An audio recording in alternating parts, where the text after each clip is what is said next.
Welcome back to another kind of community crunch. It's mainly just an overview of what they've added to Extinction. So, we've got the cool image for it. But with it, we're getting Armadago, which I know you may have already have seen, but it forges an unbreakable bond with your ultimate survival companion more than just a pet. Armadago digs for treasure, fetches bones, and protects you from harm. With all the different power sets it can have, or it can feed you, fill up turrets, heal you, keep you warm, stuff like that. And then you have the battle rigs, which are basically the cars. Your key to Wasteland Conquest, customize these powerful, high modular vehicles, varieties of attachments, heavy-duty turrets, and destroy as much as you can with over 10,000 possible variations, which those look really fun. You have the War Pig outfit set and the Warlord outfit set, which those are in this image. Then you have the Battle Rig Garage, which is where you make the battle rigs, which is a little bit on the expensive side from what I've seen. But you're gonna probably need to be end tier to mid tier on how far you're in the map to be able to get these. The explosive spear from Furiosa and Mad Max, which explodes on impact. And then you have Arc Extinction is live, but only for PC and PlayStation, not for Xbox, because for some reason Wildcard doesn't know to certify it sooner. Supposedly I think they did maybe a few days in advance, but they really should have done like a week or more. But for some reason Microsoft just isn't confirming it through, so Xbox is just sitting here while everyone else gets to play, or Xbox and Windows. But so that sucks, so I'm not able to play it, so that's why I'm doing this video. And then you've got all the info on the actual planet, the cool pictures. The city looks amazing. You got the cool mana, Snow Owl, which there's no Snow Owl babies, which sucks. Yeah, I know. There is tech creatures, which is good. And then you've got the Dreadnoughtus, which is essentially like a Godzilla, and you can have your own mobile base on it. It's crazy. You have the Titans, which is also a brand new ending to it, which leads us into the new story map when there's tons of lore for it, and it's called the Lost Colony. So there's that to be excited about when you actually ascend.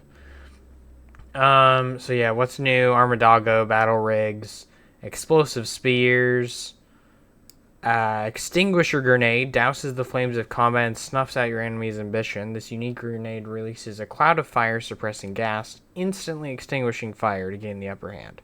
So it would be really good for pyromanes, which I'm really hoping they don't put them on Extinction. I haven't seen any of them, but I'm really hoping they're not on it. You have the new Blade Wasp Hive, which that's a new turret where you need like honey to power it and sulfur as the ammo, which is kind of cool. Bio Grinder, which grinds your dinos, and it can turn them into kibble. You have lights and lamps for more aesthetics. Makeshift Mega Lab, which is essentially a Extinction terminal where you can make element and stuff, and then it's like a super version of a chem bench, which is pretty sick. And you can even revert the points on your dino. Tribe Tower, it boosts XP, boosts the amount of element from bosses, boosts taming, but it can get destroyed if you're on PvP. It might be able to get destroyed on PvE as well, I'm not positive, but once it takes damage, you can't repair it. So you want to keep that up, and you need alpha trophies to power it. Battle Rig Garage is where you make the battle rigs. You have the Wasteland skins, all those. Extinction launch, you get the Dreadnoughtus, Armadago babies, Gotcha babies, Volanosaur babies, Tech Raptor babies, Tech Stego babies, Tech Parasaur, Tech Rex. Extinction Ascension now awards players 15 levels if they do Alpha, Beta 10, Gamma 5.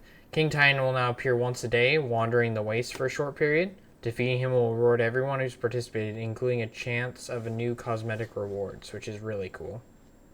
These are all the times.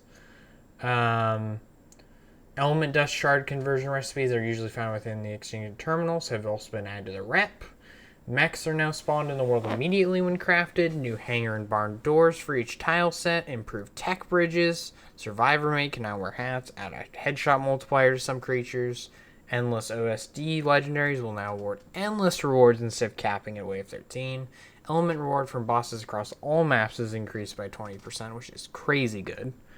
Pegomastics now has toggle ability to automatically pick up gotcha crystals in a radius that scales with its level, which is really good, because then you could pick those up as well with those. Like the OV for eggs.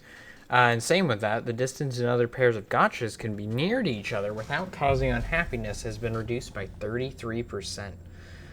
Gotchas are not happy in caves, so they're trying to get it so then PvP wise that people aren't just sitting in caves the whole time. So that's a good thing. They have a config for unofficial servers to override the cooldown when the Armadillo takes fatal damage. You have server save stuff. They have tons of bug fixes with like Bronto's feet. It's just tons of fixes with what Karkanos, Megalosaurus, treasure maps, which you needed, Reaper Kings, Archelon, Thorny Dragon, Chibis, Fire Wyvern, Bone Skins, Parasaur Turret mode, Zeppelin, Photo mode, Saddles, Mesh Holes, Server crashes. And then we get to this, which I had already said a bit about. We've kicked off final steps for preparation to release the update containing Extinction, Lace and War. It's a decision we weighed carefully as it was only PC and PlayStation. Xbox and Windows users will unfortunately need to wait for the update to clear certification. Currently, the certification process is taking 4 times longer than usual. It's already been 4 hours and they haven't said anything since this. Microsoft is actively investigating our issues, but this time we don't have an ETA and no insight for the delay. As we want to ensure the ability to do more patch post releases, we're unable to hold back the release anymore. We'll immediately release the update for Xbox and Windows when it's up. In order to mitigate the potential damage to players who join, we'll have items and downloads, dino uploads from Extinction temporarily disabled. So I'm pretty sure that means that people can't bring dinos back to their main one. They have to stay on Extinction. But you can still download your character from a different map. But yeah, that's basically it. And when the Xbox ones finally get up, I'll be on for it, try and stream it, make content for it, but without it, I don't really have anything to do particularly. And also I have work today. So hopefully after I'm off work, it will be up. But I will see you all then.